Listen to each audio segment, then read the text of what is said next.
नमस्कार मित्रों, मैं पंडित अखिल शुक्ल, जय महाकाल आयुर्वेद। ये मेरा व्हाट्सअप नंबर है 9165823800 और यही मेरा मोबाइल नंबर भी है। ये मेरे बच्चे का है। अब अपन एक बात मुद्दे की कर लें। जैसा कि आप देख रहे हैं, दूसरी महामारी सिर पे खड़ी है और इसमें घबराने की बिल्कुल आवश्यकता नहीं है मित्रों। और मैंने एक वीडियो डाल ही दिया है अमृत गव्य का। और आप लोग जो है अपने खान पान में सुधार करिए। खान पान में हींग और हल्दी की मात्रा, हल्दी घर में कूट लीजिए, वो ज़्यादा अच्छा है। बाज़ार की हल्दी में मिक्स आती है तो वो कोई काम करती नहीं। अच्छी हल्दी दे के दाल में और हल्दी की मात्रा बढ़ा दीजिए। और हींग की मात्रा, अच्छी हीरा हींग राजस्थान मिलती है, लद्दाख में मिलती है। मैंने ली हींग का वीडियो भी डाला है। उसका छौंका लगाइए और खाइए। तो हींग जो होती है वो, हम लोग जब प्लांटेशन में दीमक लग जाती थी तो हींग को पानी में घोल के डालते थे तो दीमक तक मर जाती थी, सांप बिच्छू कोई नहीं आता था। तो हींग को, वायरस को मारने की बड़ी सामर्थ्य, इसलिए भारतीय मनीषियों ने इसका बहुत प्रयोग किया है। हींग और हल्दी, हल्दी एंटीबायोटिक है। आपकी सर गर्म भी होती है वो, तो सर्दी जुकाम ही नहीं होने देगी तो आपको फिर वायरस पकड़ेगा कैसे। लंग्स को, फेफड़ों को मजबूत करेगी। तो पहली बात तो ये है। खाने में आजकल मैंने देखता हूँ महिलाएं, जो नई लड़कियां, वो हींग जानती नहीं। कहा पूछ के देख लेना आप, हल्दी नहीं जानती। तो ये धीरे धीरे जो आप विदेशी संस्कृति को अपना के भारतीय संस्कृति को जो भूल रहे हैं ना, यही आपकी मुसीबत का कारण बनेगा आगे जाके। कपूर को सूंघिए। कपूर को घर में जो मैं धूनी देता हूँ, या अपने घर में एक छोटा सा गाय का कंडा, गाय के कंडे में वो ताकत है कि किसी भी वायरस को घर में नहीं घुसने दे सकता। हमने जो कोरोना काल में, हमारा तो घर बीच में ही था चारों तरफ मोहल्ले में, हमने बहुत प्रयोग किया हमारी धूप का और कपूर का। तो हमने कोई इंजेक्शन भी नहीं लगाया और बाहर घूमते रहे, लोगों की मदद करते रहे, तो हमको कोई कोरोना भगवान भोलेनाथ की कृपा से नहीं पकड़ा। पुराने ज़माने में जब ऑपरेशन होते थे तो आपके ऑपरेशन थिएटर को शुद्ध करने के लिए, ये लिखित है आयुर्वेद में, तो गंधक और कपूर का प्रयोग करते थे। तो ये बात तो एक हुई। प्रयोग करिए, बहुत ताकत है। अब चीन में तो क्या है, कुत्ता बिल्ली सब खा जाते हैं। जब आप मांस खाएंगे तो शरीर मांस को पचाने में आपकी पूरी सामर्थ्य लगा देगा। और गंदगी भी बहुत है। और मैंने तो, आपने वीडियो भी देखे होंगे, जिंदा मेंढक को भून के और बना के खा जाते हैं। मछलियों को जिंदा ही कढ़ाई में डाल देते हैं। तो जब आप किसी जीव जंतु को जिंदा डालोगे और बोलते हैं हम बुद्ध भगवान को मानते हैं, बुद्ध तो बेचारे भगवान ऐसा चलते थे कि कोई जीव जंतु उनके पैर में न पड़ जाए, और ये जिंदा। तो आप जब जिंदा चीज़ों को मार के खाएंगे तो उसका परिणाम आपको भुगतना पड़ेगा। जैसा करेंगे वैसा भरेंगे, गीता में लिखा है। आज गीता की बात हुई है तो मैं भगवान कृष्ण का एक बढ़िया यंत्र आपको बताता हूँ। इसको देख लीजिए। आप चाहें तो गोलोचन और अनार की कलम से बनता है ये, भोजपत्र पे बना लीजिए इसको अष्टगंध की स्याही से। और क्योंकि कृष्ण जो है पूर्ण पुरुष है और द्वापर में हुए हैं, राम जो हुए हैं वो परब्रह्म है। उनका अपना मर्यादा, पुरुषोत्तम राम मर्यादा में ही रहे, और उस समय मर्यादा की आवश्यकता भी थी। रावण भी अपनी मर्यादा में रहा। हर रामचरितमानस में देखिए आप, हर व्यक्ति मर्यादा में, जिसने मर्यादा नांगी उसको दंड भुगतना पड़ा। तो रावण ने भी सीता को छुआ नहीं, घर के बाहर, महल के बाहर रखा। मतलब राक्षस भी मर्यादा में रहा। अपने विभीषण को लात मार के सभा से निकाल दिया, लेकिन विभीषण ने बोला भैया ठीक है, आप मेरे पिता समान हैं, आपने लात मार दी तो कोई बात नहीं। मतलब आज के ज़माने में आप कोई मार के देखे बड़ा भाई लात, तो क्या होगा इसका परिणाम आप जानते हैं। तो इसके बाद द्वापर में भगवान कृष्ण आए। भगवान कृष्ण पूर्ण पुरुष थे। उनको यहाँ अगर भगवान राम आ जाते द्वापर में तो नहीं चलते। यहाँ कृष्ण जैसा पुरुष चाहिए।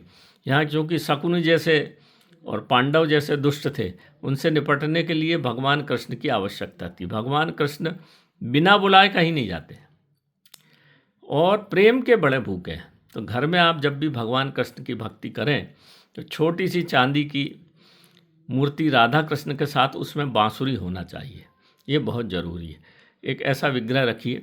और ये जो है ये बड़े मेरे पिता के हाथ का है मित्रों। मेरे पिता जब जगन्नाथपुरी गए थे तो वहाँ पे उनके गुरुजी रहते थे, उन्होंने बड़ी पुरानी किताब में से, आपने कृष्ण का यंत्र आज तक कहीं नहीं देखा होगा, इसमें 5 अंक नहीं है, देखिए 5 अंक बीच का नहीं है। कृष्ण बीच में दीवार चाहता ही नहीं। 5वां अंक है 1 2 3 4 और फिर 6 7 8, इन दोनों के बीच का अंक 5 होता है दीवार, वो दीवार नहीं है। कृष्ण है प्रेममय, प्रेम का भूखा है कृष्ण, अपने आप में शरणागत, जो कृष्ण के प्रेम में शरणागत, भक्ति में शरणागत हो जाता है, उसको भगवान कृष्ण की कृपा हो जाती है। मीरा को भी इसलिए हुई थी, राधा को भी इसलिए हुई थी, अर्जुन को भी इसलिए हुई थी। इतनी गीता पढ़ा, इतनी गीता का ज्ञान दिया, 18 दिन 18 अध्याय बने, मगर और किसी को गीता नहीं सुनाई पड़ी, केवल अर्जुन को क्यों सुनाई पड़ी? क्योंकि अर्जुन और कृष्ण अलग अलग नहीं थे। जैसे ही कृष्ण अलग हुए वैसे ही अर्जुन भील से हार गए। जिसने महाभारत जिताया वो भीलों से हार गया, कृष्ण की शक्ति खत्म। तो कृष्ण है भक्ति भाव का भूखा। कृष्ण से पूछा था कि आप चीरहरण हो रहा था तो अंदर क्यों नहीं गए? बोले मुझे पांडवों ने बुलाया नहीं तो मैं नहीं गया।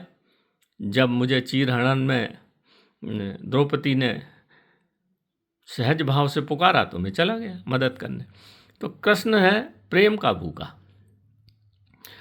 तो प्रेम में श्री कृष्ण शरणम मम, मैं श्री कृष्ण की शरण में हूँ, ये पूरे यंत्र में लिखा हुआ है। देखिए 1 2 3 4 अंदर और फिर 5 6 7 8, 5 नहीं है 6 7 8, ये बाहर, ये बाहरी आवरण हमारा शरीर है और ये 1 2 3 4 ये हमारी आत्मा है।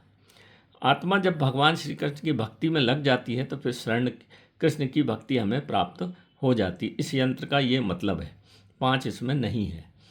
तो इसमें पूरा यंत्र अंदर भी लिखा हुआ श्री कृष्ण शरणम, देखिए लिखा हुआ, 1 से पढ़ेंगे श्री कृष्ण शरणम, 1 2 3 4 श्री कृष्ण और फिर 6 7 8 और 9 शरणम बाहरी लिखा है और मम ये लिखा है, 8 और 9 में मम, शरणम, ये हो गया।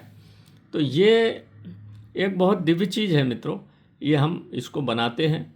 और कृष्ण भक्ति के बहुत सारे लोगों के, मेरे को खास करके गुजरात के लोग कृष्ण भक्ति में ही रहते हैं। तो गुजरात के लोगों ने बहुत सारे व्हाट्सएप भेजे थे कि आप कृष्ण का कोई यंत्र बनाइए, कृष्ण, क्योंकि वो कृष्ण को मानते, कृष्ण को सभी मानते हैं और कृष्ण पूर्ण पुरुष है, सब कलाओं से माहिर है।